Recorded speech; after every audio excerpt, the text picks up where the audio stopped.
The summer air of Mobile, Alabama in 1856 was dense and stifling, mixing the sweetness of magnolia with the harsh reality of human bondage. In this coastal city, where wealth flowed from cotton and cruelty, a young woman named Ruth endured what many could not survive. Born into chains, she had witnessed unspeakable horrors throughout her life: children separated from mothers, the brutality of the whip, and people traded as merchandise at auction blocks. Ruth belonged to a plantation controlled by men who measured their worth in the number of souls they owned. Among them stood an overseer whose sadism distinguished him even in that cruel world.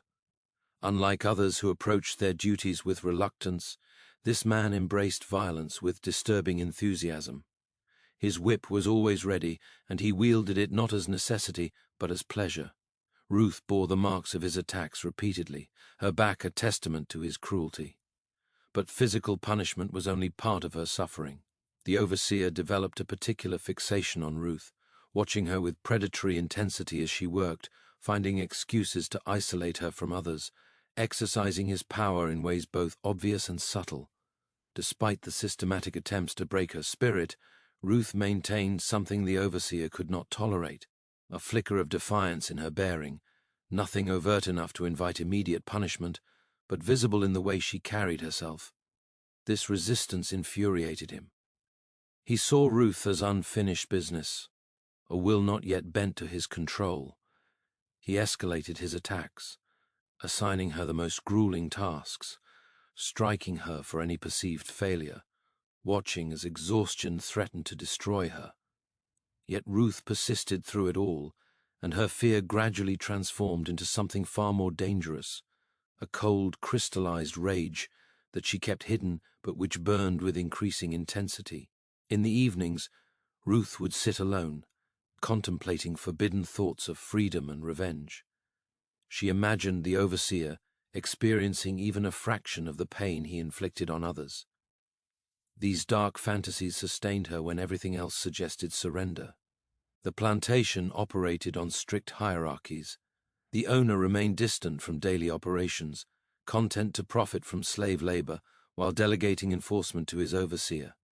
Below them existed the enslaved population, divided by role but united in their suffering, waiting for the next blow, the next humiliation, the next day to somehow endure. Ruth worked primarily in the fields but was occasionally summoned to the main house, giving her perspective on the system's dual nature. In the fields, she witnessed raw brutality designed to maximize cotton production. In the house, she glimpsed the facade of refinement that disguised the violence underlying everything. The contrast revealed the fundamental dishonesty of the society surrounding her. As summer progressed, news spread that the overseer was getting married. He had courted a woman from a neighboring plantation family, someone described as beautiful and accomplished in ways deemed appropriate for women of her class, either oblivious to or unconcerned with the suffering that funded her privileges. The wedding would be an elaborate celebration, bringing together the local elite for an evening of entertainment and excess. For the enslaved population, this meant additional labor preparing the house, cooking massive quantities of food, and learning the protocols required for formal service. For Ruth, the news carried particular weight. The man who had tormented her for years would now enjoy celebration and social advancement, gaining even more respectability through marriage, while continuing his reign of terror. The injustice burned intensely within her. As preparations intensified, Ruth was assigned to help ready the house, giving her increased access to areas she rarely saw and forcing closer proximity to the overseer. During one encounter, he cornered her in a hallway, invading her space deliberately, his breath reeking of whiskey and tobacco. He wanted her to understand that marriage would not diminish his absolute power over her. He could do whatever he wished, whenever he wished, without consequence. Ruth maintained her submissive facade, giving no visible reaction. But internally something fundamental shifted. A decision formed, though she barely acknowledged it consciously. The overseer eventually dismissed her with casual cruelty, and she returned to her tasks, no longer quite the same person. The wedding was scheduled for a late summer Saturday evening. The plantation house transformed into a celebration scene, decorated with flowers and illuminated by countless candles. Musicians were hired, and the guest list included the wealthiest families in the region, all of them prospering from enslaved labor. The wedding day began with a spectacular sunrise. For the enslaved workers, it meant the start of their most demanding day in months. Every detail had to be perfect, creating the illusion that such elegance occurred naturally rather than through brutal forced labor. Ruth was awakened before dawn and immediately put to work alongside others who would make the celebration possible, while remaining invisible to those enjoying it. The bride arrived in the afternoon with her family and attendants. She was indeed beautiful in the way privilege often creates beauty, her skin unblemished by the sun that burned field workers, her hands unmarked by labor, her dress an expensive creation costing more than enslaved people would see in their lifetimes. Ruth glimpsed her moving through the house, appearing genuinely happy about her upcoming marriage, completely disconnected from the suffering that formed the foundation of her daily existence. Ruth wondered what this woman knew about her husband's cruelty, whether she cared, or whether such treatment had been so normalized in her world that it didn't register as worthy of consideration. These questions ultimately didn't matter. Whatever this woman knew or believed, she was binding herself to a man whose hands were stained with the blood of those he had tortured. As evening arrived, guests appeared in carriages lining the drive. They came dressed in elaborate finery, greeted with champagne and delicacies prepared by enslaved cooks who had worked through the night. Laughter and conversation filled the air as the elite gathered to witness and celebrate this union. Musicians prepared to provide entertainment, while Ruth moved through the scene like a ghost, performing her tasks mechanically, while her mind worked through barely acknowledged thoughts. She served drinks to people who looked through her, as though she were furniture, cleared plates from tables where conversations swirled around politics and gossip, watched the overseer transformed by expensive clothing into something resembling a gentleman, accepting congratulations from men who saw him as their equal. The ceremony itself was brief but elaborate, conducted by a minister who spoke eloquently about marriage's sanctity and the duties of husband and wife. The overseer and his bride exchanged vows before their assembled peers, promising to love and honor each other in sickness and health until death parted them. Ruth stood in the corner with other enslaved servants required to be present but invisible, witnessing a ritual celebrating bonds between two people in association, that routinely destroyed bonds between enslaved families without thought. When the ceremony concluded, celebration began in earnest. Musicians started a waltz, and the newly married couple took the floor for their first dance together, moving with practiced grace, smiling at each other and at approving guests. More couples joined them until the ballroom filled with swirling movement. Champagne flowed freely as the mood grew increasingly jovial. Ruth continued her duties throughout, but something built inside her with each passing moment.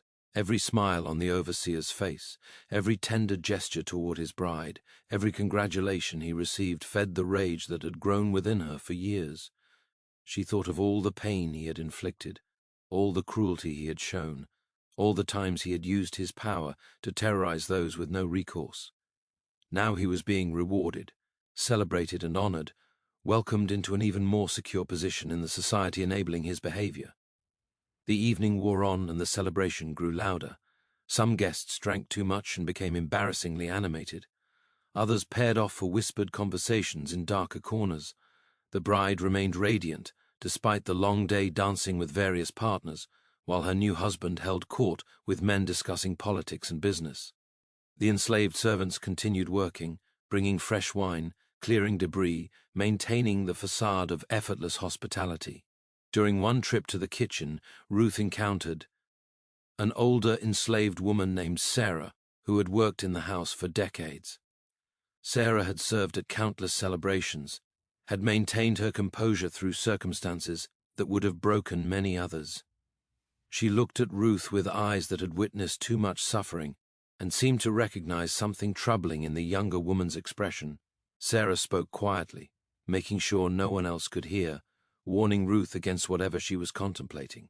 She said it wasn't worth what would follow, that they would kill her and probably others besides, that the system was too powerful to strike against effectively. All Ruth would accomplish was her own destruction and an excuse for increased cruelty toward the rest of them.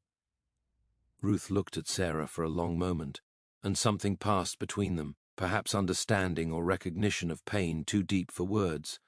But Ruth said nothing in response. She simply took the tray she had come for and returned to the ballroom, leaving Sarah standing in the kitchen with a sense of foreboding she couldn't name. Back in the ballroom, the party had reached peak intensity.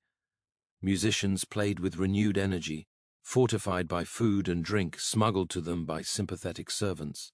The guests were flushed with alcohol and excitement, dancing with abandon, their earlier formality giving way to something more primal. This was the planter class at play, celebrating their dominance, secure in their power, utterly convinced of their right to the world they had created.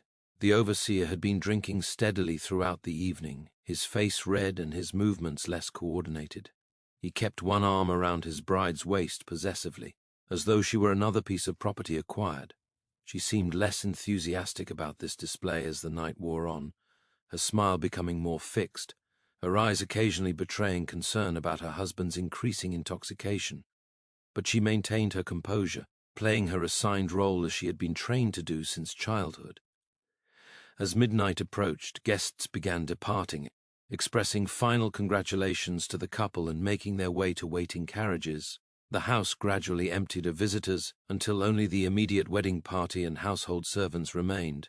The bride, exhausted from the long day, excused herself to prepare for bed. The overseer, still animated by alcohol and excitement, lingered downstairs with remaining male friends, smoking cigars and continuing political discussions. Ruth was ordered to help the bride prepare for her wedding night. She found herself in the bride's chambers, specially decorated for the occasion with fresh flowers and expensive linens. The bride sat at her vanity removing elaborate pins from her hair, while Ruth and another servant helped her out of the wedding gown that had taken hours to arrange that morning. The bride chatted idly as they worked, her earlier formality relaxed now that she was away from guests' eyes. He talked about the wedding, about guests she had enjoyed seeing, about her hopes for her new life. She seemed genuinely happy, blissfully unaware that one of the women helping her undress had been regularly brutalized by the man she had just married. Ruth maintained silent efficiency, responding only when directly addressed, her hands performing their tasks while her mind continued working through thoughts growing darker with each passing moment. Once the bride was settled into bed, Ruth and the other servant were dismissed. They returned downstairs to help with final cleanup of the ballroom. The overseer and his friends had finally dispersed, and he had presumably gone upstairs to join his bride. The great house grew quiet, with only the sounds of servants finishing their work and preparing to return to their quarters for what remained of the night. Ruth moved through the cleanup process automatically, her body going through motions while her mind had traveled somewhere else entirely. She thought about the whip scars on her back, each one testimony to the overseer's cruelty. She thought about other enslaved people who had suffered under his control, some of whom had died as a result of his brutality. She thought about the fundamental injustice of a world where such a man could be celebrated and honored, while his victims were denied even basic human dignity. Something crystallized in Ruth's mind during those final hours of cleanup.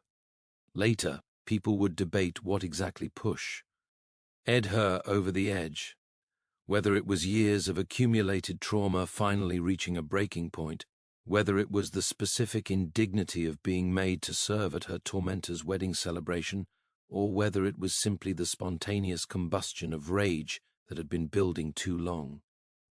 But in that moment, Ruth herself probably couldn't have articulated her reasoning. She simply knew that she could not let this night end the way it was supposed to end, with the overseer rewarded and comfortable while she returned to her quarters to prepare for another day of suffering. The other servants gradually finished their tasks and began drifting away to their quarters, exhausted and eager for sleep. Ruth lingered, finding small tasks to occupy herself, waiting until she was effectively alone in the main house. The candles had been extinguished throughout most of the building, leaving only a few burning in hallways to provide minimal light. The great house, so recently filled with music and celebration, now stood in near silence, with only the occasional creak of old wood and the distant sound of night insects outside. Ruth knew the layout intimately from her years of service. She knew which floorboards creaked and which stairs could be climbed silently. She knew where every room was located and what happened in each. And she knew where the overseer and his bride would be sleeping on their wedding night, in the master suite specially prepared for the newlyweds, with its expensive faux furnishings and elaborate bed linens. She also knew where the overseer kept his whip when in the house. It hung on a peg in a small office he used, always within reach, a constant reminder of his power and willingness to use it. Ruth had been summoned to that office many times over the years, had felt the sting of that particular whip against her skin more times than she could count. The weapon had become almost symbolic in her mind, an embodiment of all the cruelty and injustice she had endured. Ruth stood in the darkened hallway, her heart pounding so hard she was certain anyone nearby would hear it. The silence pressed against her ears like physical weight, broken only by the distant ticking of an expensive clock somewhere in one of the rooms. Every instinct screamed at her to return to the quarters, to let this night end as it was supposed to survive as she had always survived, by enduring, by bending but not breaking, by accepting that resistance was futile against a system so vast and entrenched. But something had shifted irreversibly within her. The part that had learned survival through submission was being drowned out by a louder voice, one that spoke of dignity and justice and the fundamental wrongness of everything she had experienced. Ruth moved through the house like a sleepwalker, her feet carrying her toward the overseer's office almost of their own accord. She told herself she was just checking to ensure all candles were properly extinguished, performing one final task before retiring, but she knew this was a lie even as she constructed it. The office door opened silently under her hand. Moonlight filtered through the window, providing just enough illumination to see familiar room outlines, and there, hanging on its peg as it always did, was the whip. Ruth approached it slowly, her hand trembling as she reached out. The leather was worn smooth in places from years of use, stained with the sweat of the man who wielded it, and perhaps with traces of the blood it had drawn. The handle felt solid in her grip, heavier than she had expected, weighted with more than just physical mass.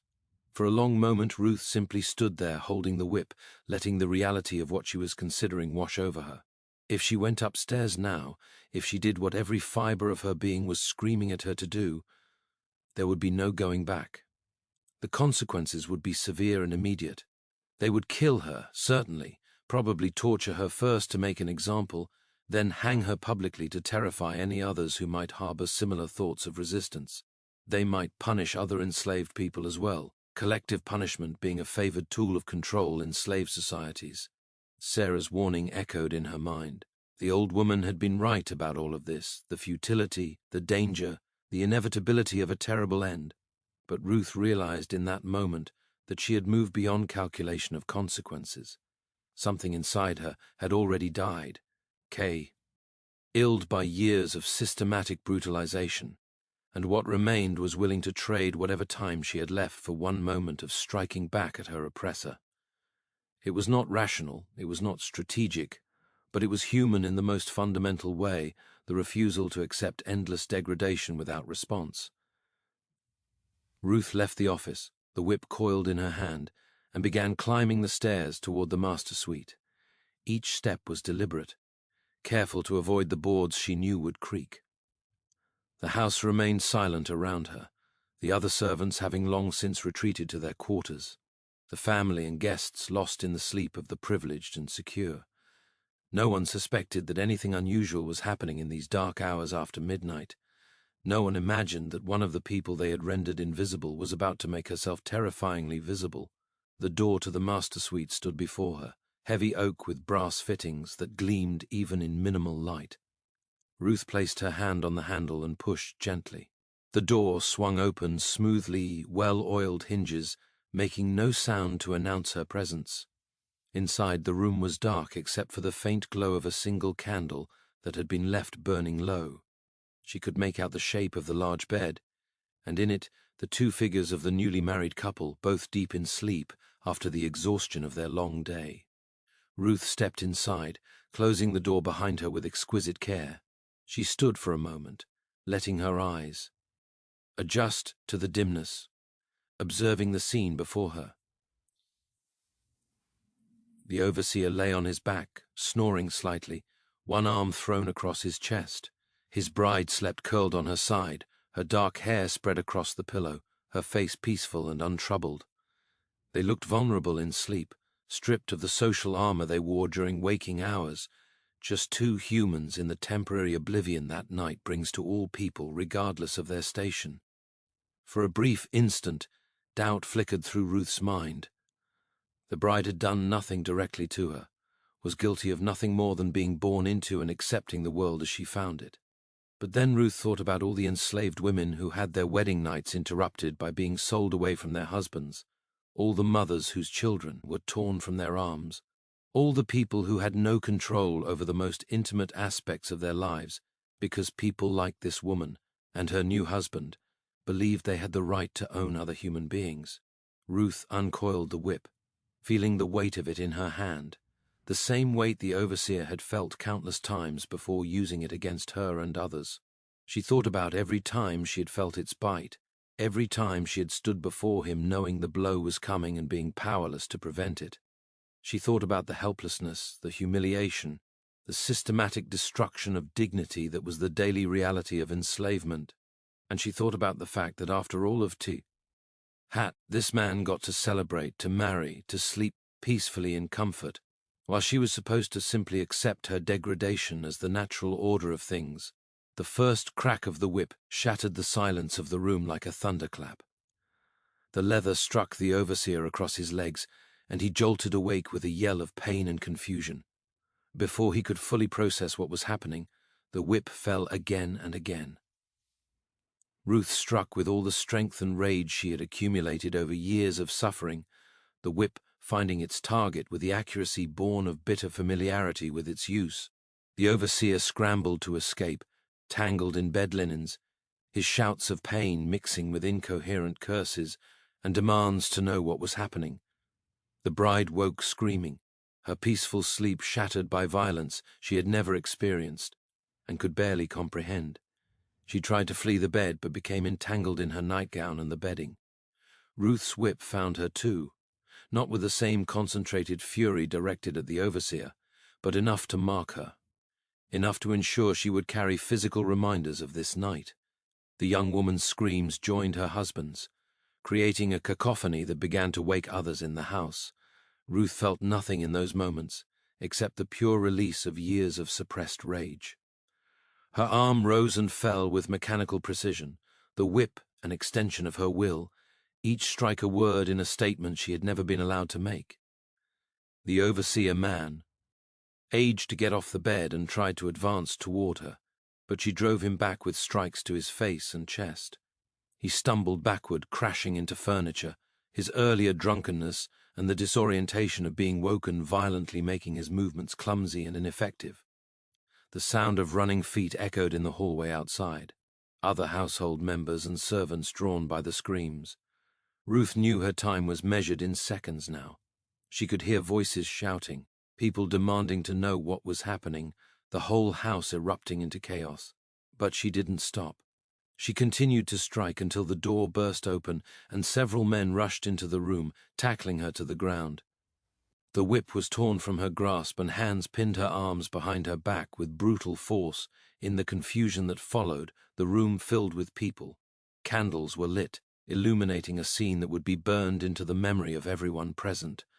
The overseer stood against the far wall, his nightshirt torn and bloody, his face marked by red welts that would soon turn to bruises, his bride huddled on the floor, sobbing hysterically, her nightgown disheveled and marked with evidence of the whipping she had received.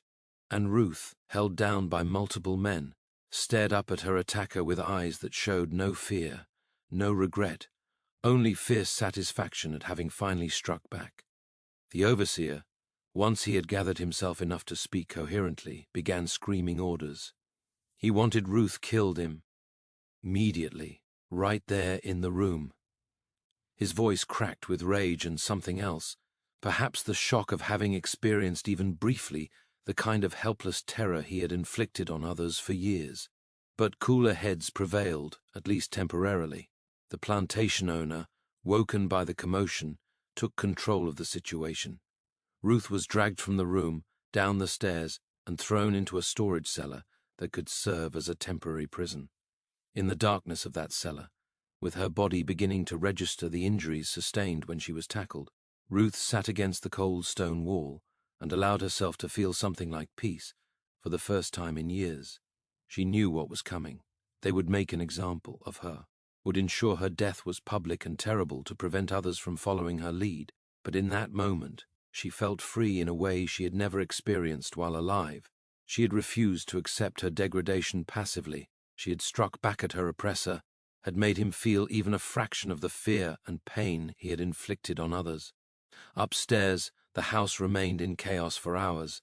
The bride was inconsolable, her fantasy of married bliss shattered on her wedding night. The overseer, after having his wounds tended to, paced furiously, planning elaborate revenge. The other enslaved people on the plantation, woken by the commotion and gradually learning what had happened, experienced a complex mixture of emotions: fear of the inevitable retribution, concern for Ruth, and beneath it all, a carefully hidden sense of satisfaction that someone had finally done what many of them had dreamed of doing. News of the incident spread rapidly through the surrounding slave community, carried by the invisible network of communication that existed among the enslaved. Within days, every enslaved person in the region knew about Ruth, about what she had done, about how she had whipped the overseer and his bride on their wedding night. The story was told and retold, each telling adding to its power as a narrative of resistance. For people who had so few stories of successful defiance to sustain them, Ruth's action became legendary almost immediately. The white community reacted with predictable outrage and fear. The incident was seen as an intolerable breach of the social order, a challenge to the entire system of control that kept slavery functioning. If enslaved people could strike back at their masters with impunity, if they could act on their rage instead of suppressing it, the whole structure of Southern society was threatened. Ruth had to be punished severely, not just for what she had done, but to send a message to every other enslaved person who might harbor similar thoughts of resistance. The days following Ruth's act of defiance were marked by a tension that hung over the plantation like a physical presence. The enslaved community moved through their tasks with heightened anxiety, knowing that collective punishment was a real possibility. The overseer's colleagues now patrolled the fields and quarters with even greater vigilance, watching everyone with suspicious eyes, looking for any sign of sympathy for Ruth's actions, any hint that her rebellion might inspire others. The whip fell more frequently during those days, as if increased brutality could somehow restore the sense of absolute control that Ruth had shattered. Ruth remained in the cellar, locked in darkness broken only by thin strips of light that filtered through gaps in the door. They brought her no food for the first 2 days, only water enough to keep her alive for whatever punishment they were planning. She could hear the sounds of the plantation continuing above her. Footsteps crossing the floor, muffled voices, the normal rhythms of the household. But she was separated from all of it now, held in a space between her former life and whatever ending awaited her. On the 3rd day, the door opened, and several men entered carrying torches. Ruth squinted against the sudden brightness, her eyes having adjusted to near total darkness. They hauled her to her feet roughly, binding her hands behind her back with rope that cut into her wrists. As they dragged her up the stairs and out of the house, she caught glimpses of the other enslaved people watching from a distance, their faces carefully blank, but their eyes betraying the fear and fascination they felt. Sarah, the old woman who had warned her, stood near the kitchen door, her red face showing a mixture of sorrow and something else that might have been respect. They took Ruth to a cleared area near the main barn, a space visible from much of the plantation. A crowd was already gathering, white overseers and managers, enslaved people who had been ordered to attend, and even some neighboring planters who had come to witness the spectacle. The plantation owner stood at the center of this assembly, his face grave with the weight of the decision he was about to execute. The injured overseer was there too, still bearing the marks of Ruth's whipping, his expression a mask of barely controlled rage and satisfaction at the revenge about to be exacted. Ruth was forced to her knees in the center of the clearing. A man she didn't recognize, brought in specifically for this task, stood nearby holding a whip far more brutal than the one she had used on her overseer, designed to inflict maximum damage. The plantation owner began to speak, his voice carrying across the assembled crowd. He talked about the necessity of order, about the natural hierarchy that governed their society, about the consequences of disrupting that order. He spoke of Ruth's crime as an assault not just on one man, but on the entire system of civilization they had built. What followed was a demonstration of the systematic cruelty that formed the foundation of slavery. The whipping was conducted methodically, designed to last long enough to serve as a deterrent while stopping short of killing Ruth immediately. They wanted her to survive long enough to suffer more. Each strike tore flesh, and Ruth's blood soon stained the ground beneath her. She had been ordered not to scream, told that any sound would result in additional lashes, but this was a torment designed to break that silence, to reduce her to what they believed enslaved people were. For the first dozen lashes, Ruth maintained her silence through sheer force of will, biting down on her own lip until it bled. But the human body has limits to what it can endure without vocal response, and eventually sounds escaped her. Not quite screams, but low, guttural noises torn from deep within. The man wielding the whip showed no emotion as he worked, his arm rising and falling with practiced efficiency. This was his job, and he performed it with the detachment of any laborer completing an assigned task. The enslaved people forced to watch struggled with their own reactions. Some kept their faces completely blank, having learned long ago to show nothing that could be used against them. Others wept quietly, mourning not just for Ruth, but for all the accumulated suffering they had witnessed and experienced. A few of the younger ones had to look away despite the orders to watch, unable to bear the sight of another human being destroyed so systematically. The white observers watched with varying degrees of satisfaction and discomfort. Some clearly relished the spectacle of power being reasserted, others troubled by the brutal reality of the system they benefited from, but preferred not to see so explicitly displayed. When the whipping finally ended, Ruth collapsed forward onto the blood-soaked ground, barely conscious. But her ordeal was not over. The plantation owner announced that she would be sold away from the plantation, sent to the deep south where conditions were notoriously worse, where she would work in the swamps and cane fields until her body gave out.